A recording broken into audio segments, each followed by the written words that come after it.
Part 2. You will hear a tour guide, Lou Miller, speaking to a group of people about a boat trip they are going to take around the Australian island of Tasmania. First, you have some time to look at questions 11 to 14.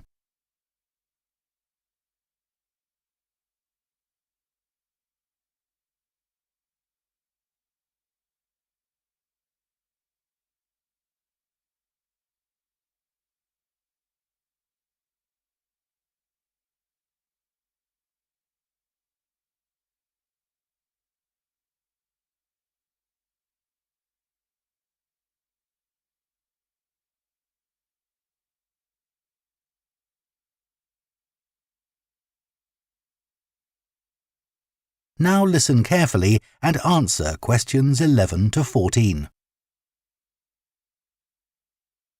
So, hello everyone. My name's Lou Miller and I'm going to be your tour guide today as we take this fantastic boat trip around the Tasmanian coast. Before we set off, I just want to tell you a few things about our journey. Our boats aren't huge, as you can see. We already have 3 staff members on board.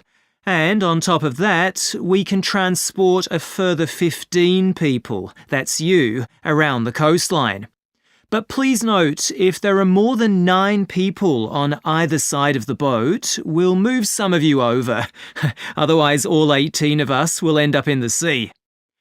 We've recently upgraded all our boats. They used to be jet black, but our new ones now have these comfortable dark red seats and a light green exterior in order to stand out from others and help promote our company.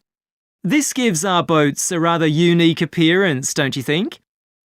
We offer you a free lunchbox during the trip, and we have 3 types. Lunchbox 1 contains ham and tomato sandwiches. Lunchbox 2 contains a cheddar cheese roll. And Lunchbox 3 is salad-based and also contains eggs and tuna. All 3 lunchboxes also have a packet of crisps and chocolate bar inside. Please let staff know which lunchbox you prefer. I'm sure I don't have to ask you not to throw anything into the sea. We don't have any bins to put litter in, but Jess, myself or Ray, our other guide, will collect it from you after lunch and put it all in a large plastic sack.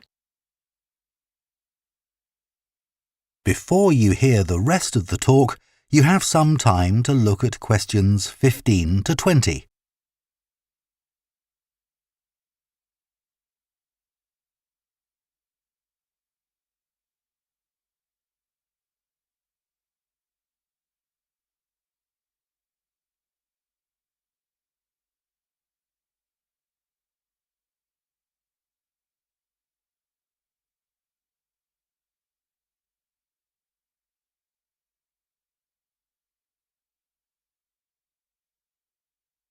Now listen and answer questions 15 to 20. The engine on the boat makes quite a lot of noise, so before we head off, let me tell you a few things about what you're going to see. This area is famous for its ancient lighthouse, which you'll see from the boat as we turn past the first little island. It was built in 1838 to protect sailors, as a number of shipwrecks had led to significant loss of life. The construction itself was complicated, as some of the original drawings kept by the local council show. It sits right on top of the cliffs in a very isolated spot.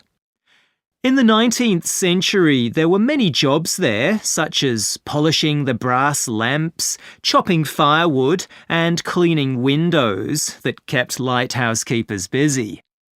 These workers were mainly prison convicts until the middle of that century, when ordinary families willing to live in such circumstances took over. Some of you have asked me what creatures we can expect to see. I know everyone loves the penguins, but they're very shy and unfortunately tend to hide from passing boats. But you might see birds in the distance, such as sea eagles, flying around the cliff edges where they nest. When we get to the rocky area inhabited by fur seals, we'll stop and watch them swimming around the coast. They're inquisitive creatures, so don't be surprised if one pops up right in front of you. Their predators, orca whales, hunt along the coastline too, but spotting one of these is rare. Dolphins, on the other hand, can sometimes approach on their own or in groups as they ride the waves beside us. Lastly, I want to mention the caves.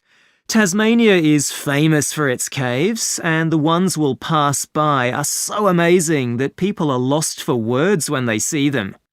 They can only be approached by sea, but if you feel that you want to see more than we're able to show you, then you can take a kayak into the area on another day, and one of our staff will give you more information on that. What we'll do is to go through a narrow channel past some incredible rock formations, and from there we'll be able to see the openings to the caves, and at that point we'll talk to you about what lies beyond. That is the end of Part 2. You now have half a minute to check your answers to Part 2.